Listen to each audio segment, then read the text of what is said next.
A History Without Suffering by E. A. Markham. In this poem there is no suffering.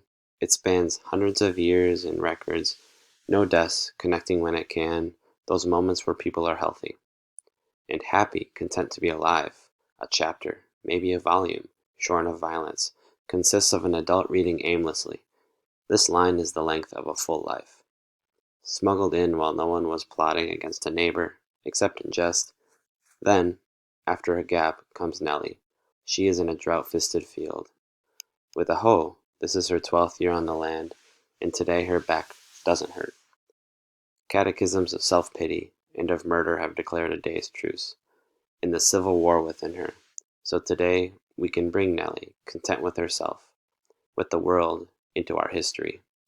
For a day, in the next generation, we find a suitable subject camping near the border of a divided country. For a while no one knows how near. For these few lines she is ours. But how about the lovers, you ask? The freshly washed body close to yours, sounds, smells, tastes, anticipation of the young, the edited memory of the rest of us?